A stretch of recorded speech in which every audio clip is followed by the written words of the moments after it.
ಒಂದಿನ railway station ನಲ್ಲಿ ಭಿಕ್ಷೆ ಬೇಡ್ತಾ ಒಬ್ಬ ಭಿಕ್ಷುಕ ಕೂತಿರ್ತಾನೆ. ಪಕ್ಕದಲ್ಲಿ ಸೂಟು ಬೂಟು ಹಾಕೊಂಡು ಒಬ್ಬ ದೊಡ್ಡ ಉದ್ಯಮಿ ರೈಲ್ವೆಗಾಗಿ ಕಾಯ್ತಾ ಕೂತಿರ್ತಾನೆ. ಅವನನ್ನ ನೋಡಿದ ತಕ್ಷಣ ಭಿಕ್ಷುಕ ಅವನ ಮುಂದೆ ಕೈ ಚಾಚಿ ಭಿಕ್ಷೆ ಹಾಕಿ ಅಂತ ಕೇಳ್ಕೊತಾನೆ. ಕೈ ಚಾಚಿದ್ದೆ ತಡ ಆ ಉದ್ಯಮಿ ಏನ್ ಹೇಳ್ತಾನೆ ಗೊತ್ತಾ? ಇದುವರೆಗೂ ಇಷ್ಟು ದಿನ ಎಲ್ಲರ ಹತ್ರನೂ ಬೇಡಿದೀಯ, ಆದ್ರೆ ಯಾರಿಗಾದ್ರೂ ಏನಾದ್ರೂ ಕೊಟ್ಟಿದ್ಯಾ ಅಂತ ಕೇಳ್ತಾನೆ.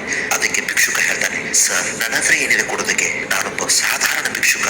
ಒಬ್ಬ ಭಿಕ್ಷುಕನ ಹತ್ರ ಏನು ಇಲ್ಲದೆ ಇರೋದು ಕಾರಣಕ್ಕೆ ಅವನು ಇನ್ನೊಬ್ಬರ ಹತ್ರ ಕೈ ಚಾಚ್ತಾ ನಿಲ್ತಾನೆ. ಅವನ ಅಸಹಾಯಕತೆಯನ್ನ ಎಲ್ಲರ ಮುಂದೆ ತೋರಿಸ್ಕೊತಾನೆ. ಇದನ್ನ ನಿಮಗೆ ಬಿಡಿಸಿ ಹೇಳೋ ಅವಶ್ಯಕತೆ ಇಲ್ಲ ಅನ್ಕೋತೀನಿ ಅಂತಾನೆ. ಆ ಮಾತನ್ನ ಕೇಳಿದ ಉದ್ಯಮಿ, ಯಾರಿಗೂ ಏನು ಕೊಡುವಂತಹ ಯೋಗ್ಯತೆ ನಿನಗಿಲ್ಲ ಅಂದ್ರೆ ಇನ್ನೊಬ್ಬರ ಹತ್ರ ಬೇಡೋ ಹಕ್ಕು ಕೂಡ ನಿನಗಿಲ್ಲ. ಈ ಮಾತನ್ನ ಕೇಳಿದ ತಕ್ಷಣ ಭಿಕ್ಷುಕನ ಕಣ್ಣು ಕೆಂಪಾಗತ್ತೆ. ಅವನ ಮೈ ಒಂದು ಸಲ ರೋಮಾಂಚನವಾಗುತ್ತೆ. ಆ ಮಾತುಗಳನ್ನ ಕೇಳಿಸಿಕೊಂಡ ಭಿಕ್ಷುಕನಿಗೆ ಭಿಕ್ಷೆ ಬೇಡೋದಕ್ಕೂ ಮನಸ್ಸಾಗದೆ ಒಂದು ಜಾಗದಲ್ಲಿ ಹೋಗಿ ಆ ಉದ್ಯಮಿ ಹೇಳಿದ ಮಾತನ್ನೇ ತಲೆಯಲ್ಲಿ ಹಾಕೊಂಡು ಚಿಂತಾಭ್ರಮಣನಾಗಿ ಕೂತ್ಕೋತಾನೆ. ಎಂತಹ ಮಾತಾಡಿ ಹೋದ್ನಲ್ಲಪ್ಪ ಇವನು, ಮುಖಕ್ಕೆ ಜೋರಾಗಿ ಯಾರೋ ಹೊಡೆದಂಗಾಯ್ತಲ್ಲ. ಭಗವಂತನೇ ಈ ಉದ್ಯಮಿಯ ರೂಪದಲ್ಲಿ ನನಗೆ ಬಂದು ಎಚ್ಚರಿಸ್ತಾ ಇದ್ದಾನೆ ಅಂತ ಅವನು ತಕ್ಷಣವೇ ಎಚ್ಚೆತ್ಕೋತಾನೆ. ನಾನೇನಾದ್ರೂ ಮಾಡ್ಬೇಕು, ಭಿಕ್ಷೆ ಬೇಡಿ ಇನ್ನೊಬ್ಬರ ಹತ್ರ ಕೈ ಚಾಚಬಾರ್ದು. ನನಗೂ ಬದುಕು ಹಕ್ಕಿದೆ, ನನಗೂ ಕೂಡ ಕನಸುಗಳಿವೆ. ಆ ಕನಸುಗಳನ್ನ ನಾನು ಕೂಡ ಈಡೇರಿಸಬೇಕು ಅಂತ ಅವನು ಮನಸ್ಸಿನಲ್ಲಿ ಛಲವನ್ನ ತುಂಬ್ಕೋತಾನೆ.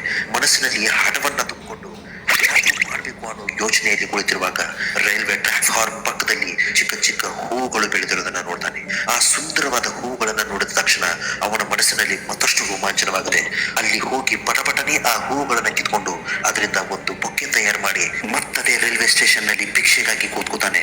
ಆದ್ರೆ ಈ ಸಲ ಅವನು ಕೈ ಚಾಚೋದಿಲ್ಲ, ಬದಲಿಗೆ ಹೂವಿನ ಬೊಕ್ಕೆ ತಗೊಂಡು ಆ ರೈಲ್ವೆ ಸ್ಟೇಷನ್ ನಲ್ಲಿ ಹೋಗೋರ್ಗೆ ಬರೋರ್ಗೆ ಅದನ್ನ ಕೊಡ್ತಾ ಮಂದಹಾಸವನ್ನ ಬೀರ್ತಾನೆ.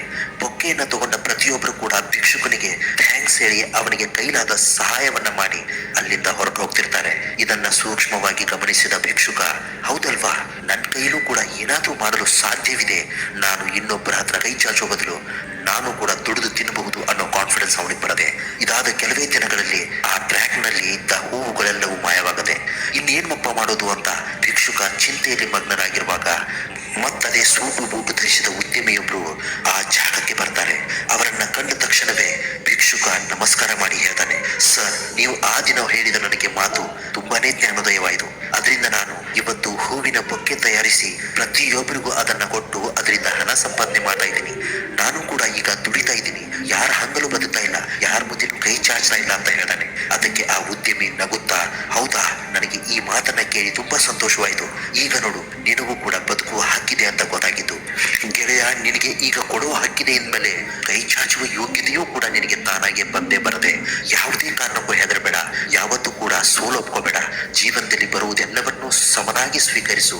ಕಷ್ಟ, ಸುಖ, ನೋವು, ನಲಿವು, ದುಃಖ ಎಲ್ಲವೂ ಜೀವನದಲ್ಲಿ ಬಂದೇ ಬರುತ್ತೆ. ಅದು ನಿನಗಷ್ಟೇ ಅಲ್ಲ, ಪ್ರತಿಯೊಬ್ಬರ ಜೀವನದಲ್ಲೂ ಅದು ಇದ್ದೇ ಇದೆ. ಹಾಗಂತ ನೀನು ಇನ್ನೊಬ್ಬರ ಹತ್ರ ಕೈ ಚಾಚಿ ನಿನ್ನ ಅಸಹಾಯಕತೆಯನ್ನು ತೋರಿಸಿದ್ರೆ ಜನ ನಿನ್ನನ್ನ ಭಿಕ್ಷುಕನನ್ನಾಗಿಯೇ ನೋಡ್ತಾರೆ ಹೊರತು ನಿನ್ನಲ್ಲಿರುವ ಶ್ರೀಮಂತನನ್ನ ಯಾರು ಕೂಡ ಗಮನಿಸೋದಿಲ್ಲ ಅಂತ ಹೇಳ್ತಾನೆ. ಈ ಮಾತು ಕೂಡ ಅವನ ಮುಖಕ್ಕೆ ಹೊಡೆದಂತೆ ಆಗದೆ ಆ ಮಾತುಗಳನ್ನ ಕೇಳಿಸಿಕೊಂಡ ಭಿಕ್ಷುಕರಿಗೆ ಮತ್ತಷ್ಟು ಬದುಕುವ ಛಲ ಹುಟ್ಟುತ್ತೆ. ನಾನೇನಾದ್ರೂ ಮಾಡಬೇಕು, ನನ್ನಿಂದ ಎಲ್ಲವೂ ಸಾಧ್ಯವಾಗತ್ತೆ. ಇಂತಹ ಮಾತುಗಳನ್ನ ಕೇಳಿಸಿಕೊಂಡ ಭಿಕ್ಷುಕ ಅವನ ಮನಸ್ಸಿನಲ್ಲಿ ನಿರ್ಧಾರ ಮಾಡ್ತಾನೆ. ಕೂಡಲೇ ಅವನು ಮಾರ್ಕೆಟ್ಗೆ ಹೋಗಿ ಅವನ ಬಳಿಯಿಂದ ಎಲ್ಲ ಹಣದಿಂದ ಹೂವುಗಳನ್ನ ಖರೀದಿ ಮಾಡ್ಕೊಂಡ್ ಬರ್ತಾನೆ. ಆ ಹೂವುಗಳಿಂದ ಬೊಕ್ಕೆಯನ್ನ ತಯಾರು ಮಾಡ್ತಾನೆ.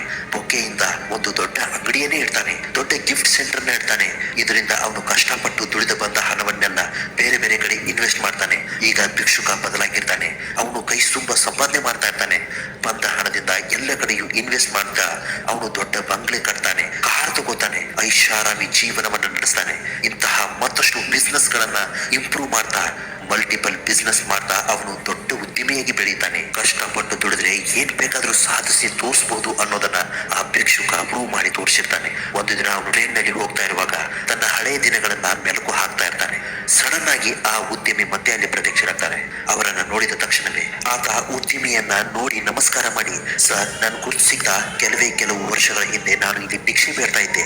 ನಾನು ಭಿಕ್ಷೆ ಬೇಡುವಾಗ ನೀವು ಬಂದು ನನಗೆ ಒಂದು ಮಾತು ಹೇಳಿದ್ರೆ, ಏನ್ ಗೊತ್ತಾ, ನಿನಗೆ ಕೊಡೋ ಹಕ್ಕಿಲ್ಲ ಅಂದ್ರೆ ಬೇಡೋ ಯೋಗ್ಯತೆಯೂ ಕೂಡ ಇಲ್ಲ ಅಂತ ಹೇಳಿದ್ರಿ. ಆ ಮಾತನ್ನೇ ನಾನು ನಿಜವಾಗಿ ಮನಸ್ಸಿನಲ್ಲಿ ಹಾಕೊಂಡು ಕಷ್ಟಪಟ್ಟು ಬೆಳೆದು ಇವತ್ತು ಈ ಮಟ್ಟಕ್ಕೆ ಬಂದು ನಿಂತಿದ್ದೀನಿ. ಅದಕ್ಕೇನಾದ್ರೂ ಕಾರಣ ಇದ್ರೆ ನಿಮ್ಮ ಮಾತುಗಳು, ನಿಮ್ಮ ಆಶೀರ್ವಾದ, ನಿಮ್ಮ ಆತ್ಮಸ್ಥೈರ್ಯ, ಅದೇ ನನ್ನನ್ನ ಇವತ್ತು ಈ ಸ್ಥಾನಕ್ಕೆ ಕರ್ಕೊಂಡು ಬಂದಿದೆ ಅಂತ ಹೇಳ್ತಾನೆ.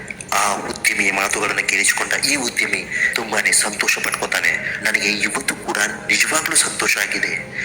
ನನ್ನ ಮಾತುಗಳನ್ನು ನೀನು ಅಷ್ಟು ಗಂಭೀರವಾಗಿ ತಗೊಂಡು ಜೀವನದಲ್ಲಿ ಮುಂದೆ ಬರೋದಕ್ಕೆ ಯಾವ ಕ್ರಮಗಳನ್ನು ತಗೋಬೇಕು ಆ ಕ್ರಮಗಳನ್ನ ಬೇಗ ತಗೊಂಡು ನೀನು ಅತೀವವಾದ ಸಾಧನೆಯನ್ನ ಮಾಡಿ ತೋರಿಸಿದೀಯಾ.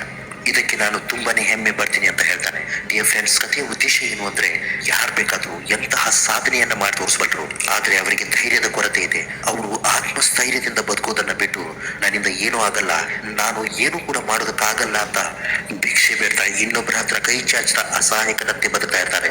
ಇಂತಹ ಬದುಕನ್ನ ಬಿಟ್ಟು ಒಳ್ಳೆಯ ದಾರಿಯಲ್ಲಿ ನಡೆಯಿರಿ, ಭಗವಂತ ಯಾರ ಕೈಯನ್ನು ಬಿಡುವುದಿಲ್ಲ ಅಂತ ಹೇಳ್ದ ಈ ಕಥೆಯನ್ನ ನಿಮಗೆ ಸಮರ್ಪಿಸ್ತಾ ಇದ್ದೀವಿ. ನಮಸ್ಕಾರ, ಎಲ್ರಿಗೂ ಒಳ್ಳೆಯದಾಗ.